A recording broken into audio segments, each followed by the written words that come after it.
एक खूबसूरत गांव के छोटे से घर में सलीना अपनी दो बहनों के साथ रहती थी, जहां सुबह का आगाज काम की थिकन और बहनों के हुरूर से होता था। सलीना का सारा दिन घर के कामकाज में गुजर जाता, उसके हाथ थिक जाते मगर उसके माथे पर कभी शुकन ना आती। दूसरी तरफ उसकी बहनें दियाना और असला, जिन्हें सिर्फ अपनी खूबसूरती और बनाओ सिंगार से मतलब था, वो खुद को किसी शहजादी से कम न समझती थी। दूसरी तरफ उसकी बहनें दियाना और असला, जिन्हें सिर्फ अपनी खूबसूरती और बनाओ सिंगार से मतलब था, वो खुद को किसी शहजादी से कम न समझती थी। सलीना, हाथ तेज चलाओ, मेरे जूतों पर जरा भी मट्टी नहीं होनी चाहिए। बाजी, मैं सुबह से काम कर रही हूँ, क्या थोड़ी देर आराम कर लूं? आराम? तुम्हारी शक्ल देखो, काम करोगी तो ही इस घर में जगह मिलेगी, वरना अपना रास्ता नापो। अभी बातें हो ही रही थीं कि अचानक कुदरत का रुख बदल गया। आसमान बताया। इस काली बिजली के साथ ही एक प्रासरार लहर आई, जिसने पलक झपकते ही दोनों बहनों के चेहरों की रौनक और रंगत को हमेशा के लिए छीन लिया।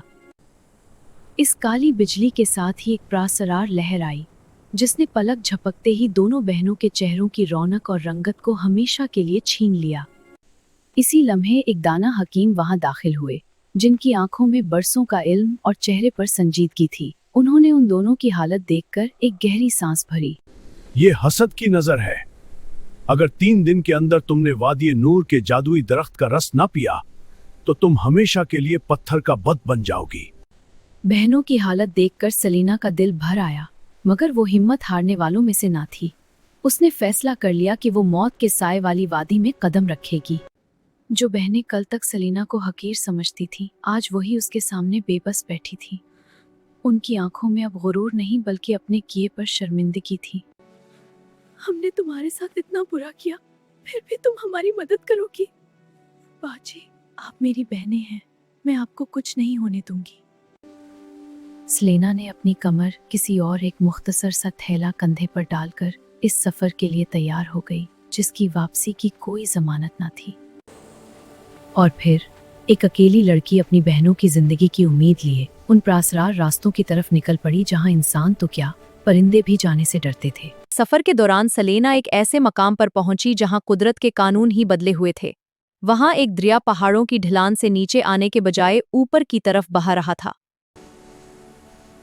ऐ मुसाफिर, इस दरिया को पार करना आसान नहीं है। अगर तुम दूसरी तरफ जाना चाहती हो तो तुम्हें अपनी जिंदगी की सबसे प्यारी याद की कुर्बानी देनी होगी। क्या तुम तैयार हो?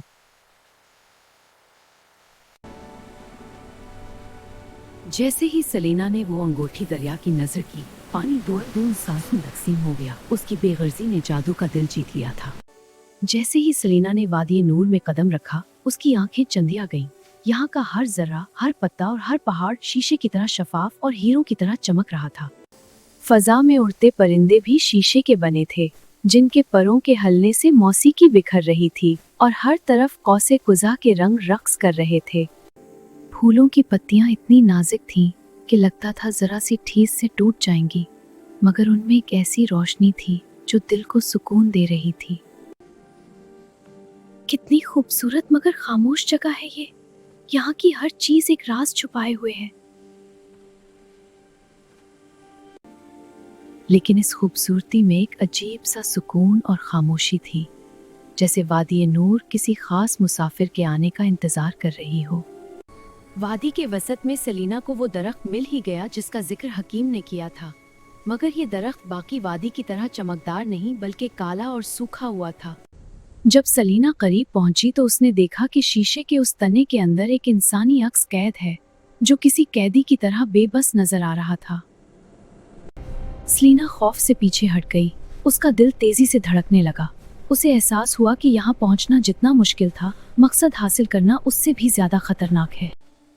दरख्त से आने वाली आवाज में एक अजीब सा दुख था, जैसे वो बरसों से किसी ऐसे मसीहा का इंतजार कर रहा हो जो अपनी जान पर खेलकर उसका जादू तोड़ सके। शीशे के उस सियाह तने के अंदर से एक शहजादे का चेहरा उभरा। उसकी आंखों में बरसों की कैद का दुख और रिहाई की एक मुथम सी उम्मीद चमक रही थी। सलीना का दिल शहजादे की दास्तान सुनकर पिघलने लगा। उसे अपनी बहनों की तकलीफ के साथ साथ इस बेगुनाह शहजादे की बेबसी पर भी तरस आ रहा था। اس نے محسوس کیا کہ یہ صرف ایک درخت نہیں بلکہ ایک جادوئی قید خانہ ہے جسے توڑنے کے لیے صرف ہمت ہی نہیں بلکہ سچی محبت اور قربانی کی بھی ضرورت ہے۔ سلینا کو اپنی بیمار بہنوں کے مرجھائے ہوئے چہرے اور شہزادے کی برسوں کی تنہائی یاد آئی تو اس کا معصوم دل پگھل کر آنکھوں میں اتر آیا۔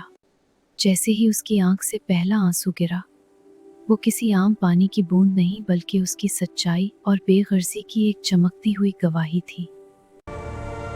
وہ آنسو جیسے ہی درخت کی خشک جڑوں پر گرا، شیشے کی سیاہی ڈھلنے لگی اور وہاں سے ایک سنہری روشنی پھوٹنے لگی۔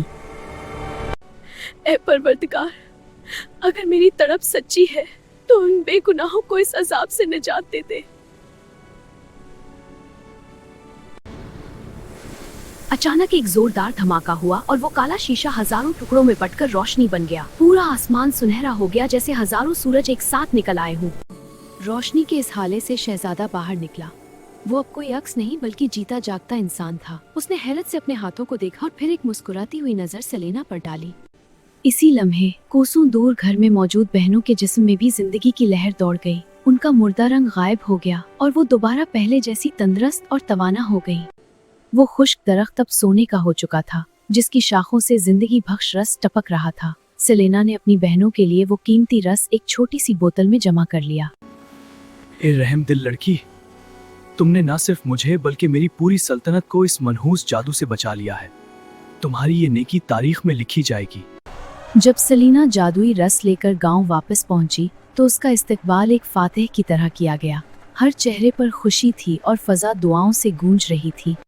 سلینا نے وہ جادوئی رس اپنی بہنوں کو پلایا، جس نے پلک جھپکتے ہی ان کے چہروں کی رونق لوٹا دی۔ وہ اب پہلے سے بھی زیادہ خوبصورت اور تندرست نظر آ رہی تھیں۔ ڈیانا اور اسلا کو اپنی غلطی کا شدید احساس ہو چکا تھا۔ انہوں نے روتے ہوئے سلینا سے معافی مانگی۔ غرور کا خاتمہ ہو چکا تھا اور اب وہاں صرف بہنوں کی سچی محبت باقی تھی۔ کچھ ہی دنوں بعد شہزادہ خود وہاں پہنچا اور سلینا کی بہادری اور بے غرضی کے اعتراف میں اسے اور اس کے خاندان کو شاہی محل میں رہنے کی دعوت دی۔ سلینا نے ثابت کر دیا کہ ظاہری خوبصورتی فانی ہے، مگر دل کی خوبصورتی اور بے غرضی وہ جادو ہے جو ناممکن کو بھی ممکن بنا دیتا ہے، اور وہ سب ہمیشہ خوش و خرم رہنے لگے۔